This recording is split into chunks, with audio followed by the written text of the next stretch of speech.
Hello दोस्तों, आप सभी का एक बार फिर से स्वागत है आपके अपने YouTube चैनल गोले का ज्ञान जीके जी में। और आज के इस वीडियो में हम आचार्य हजारी प्रसाद द्विवेदी जी के बारे में जानेंगे। उनकी प्रमुख रचनाएं कौन कौन सी हैं और हिंदी साहित्य के क्षेत्र में उन्होंने कौन कौन सी उपलब्धियां हासिल की हैं, इन सभी बातों पर हम चर्चा करेंगे। तो वीडियो शुरू करने से पहले एक बात और मैं आप लोगों को बता दूं कि यदि आपने अभी तक भारतेंदु हरिश्चंद्र जी, सुमित्रा नंदन पंत जी, महादेवी वर्मा जी, मुंशी प्रेमचंद जी और इसके अलावा भी अन्य लेखकों के वीडियोस अगर आपने अभी तक नहीं देखे हैं तो डिस्क्रिप्शन में आपको उसकी लिंक मिल जाएगी, या फिर आप चैनल पर जाकर प्लेलिस्ट भी लेखक और रचनाएं नाम से आप चेक कर सकते हैं। चलिए फिलहाल हम शुरू करते हैं आज के वीडियो को। तो साथियों, कुछ ऐसे दिखते थे हजारी प्रसाद द्विवेदी जी, और इनका जन्म 19 अगस्त 1907 ईस्वी में बलिया जिले के दुबे का छपरा ओझवलिया नामक ग्राम में हुआ था, और इनकी मृत्यु 19 मई 1979 ईस्वी को दिल्ली में हुई थी। तो इनके जीवन से संबंधित तिथियों में आपको 19 का संयोग देखने को मिलता है, जैसे कि 19 अगस्त 1907 में जन्म और 19 मई 1979 में मृत्यु। तो ये बात भी आप ध्यान में रख के चल सकते हैं कि इनके जीवन में 19 की तिथि का संयोग काफी देखने को मिलता है। और इनका बचपन का जो नाम था वो था वैद्यनाथ द्विवेदी। इनका बचपन का नाम वैद्यनाथ द्विवेदी था, और ये हिंदी भाषा के उपन्यासकार, निबंधकार और आलोचक थे। यानी कि इनको उपन्यासकार, निबंधकार और आलोचक के रूप में हिंदी भाषा के क्षेत्र में बहुत अधिक प्रसिद्धि हासिल हुई। और जिन उपन्यासों से इनको प्रसिद्धि हासिल हुई उन उपन्यासों के नाम हैं बाण भट्ट की आत्मकथा, चारु चंद्रलेख, पुनर्नवा और अनाम दास का पोथा। तो ये चारों उपन्यास हजारी प्रसाद द्विवेदी जी के प्रमुख थे, और इनको आप ध्यान में रखकर चलिएगा। आगे अगर हम निबंधकार के रूप में बात करें तो जिन निबंध संग्रहों से इन्हें प्रसिद्धि हासिल हुई उनके नाम हैं अशोक के फूल, बहुत ही ज्यादा मोस्ट इंपॉर्टेंट है अशोक के फूल निबंध संग्रह। इसके अलावा कल्पलता, मध्यकालीन धर्म साधना, विचार और वितर्क, विचार प्रवाह, कुटज भी बहुत ज्यादा इंपॉर्टेंट है।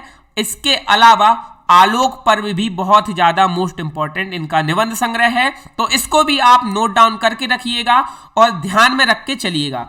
आगे अगर हम इसके अतिरिक्त बात करें तो जो इनके निबंध प्रकाशित हुए हैं उनके नाम हैं विष के दंत, कल्पतरु, गतिशील चिंतन, साहित्य सहचर, नाखून क्यों बढ़ते हैं, अशोक के फूल। ये अशोक के फूल जो है इनका निबंध संग्रह भी रहा है, और उस निबंध संग्रह के अंतर्गत ये निबंध अशोक के फूल के नाम से संकलित भी है। और इसके अतिरिक्त देवदारू, बसंत आ गया, वर्षा घनपति से घनश्याम तक, मेरी जन्मभूमि और घर जोड़ने की माया।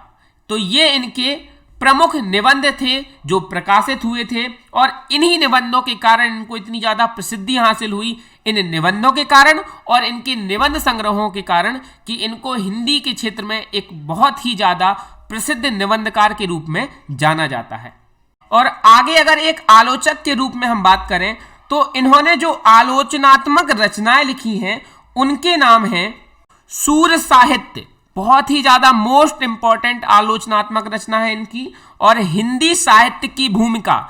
ये दोनों ही आलोचनात्मक रचनाएं पेपर में बार बार पूछी जाती हैं और बहुत ही ज्यादा इंपॉर्टेंट है। लेकिन इसके अलावा भी इन्होंने कबीर, नाथ संप्रदाय, हिंदी साहित्य का आदिकाल, साहित्य का मर्म, मेघदूत एक पुरानी कहानी, लालित्य तत्व, साहित्य सहचर, कालिदास की लालित्य योजना, हिंदी साहित्य का उद्भव और विकास और सहज साधना, ये सभी आलोचनात्मक रचनाएं भी हजारी प्रसाद द्विवेदी जी ने की हैं। लेकिन जो सूर साहित्य और हिंदी साहित्य की भूमिका नामक आलोचनात्मक रचनाएं हैं ये बहुत ही ज्यादा मोस्ट इंपॉर्टेंट है। और इसके अलावा इन्होंने कुछ अनुदित रचनाएं भी लिखी हैं। अनुदित रचना का मतलब है जिन रचनाओं का अनुवाद किसी एक भाषा से दूसरी भाषा में किया जाता है तो उनसे बनने वाली रचना को अनुदित रचना कहते हैं। तो इनकी जो प्रमुख अनुदित रचनाएं हैं वे हैं प्रबंध चिंतामणि, पुरातन प्रबंध संग्रह, लाल कनेर व मेरा बचपन।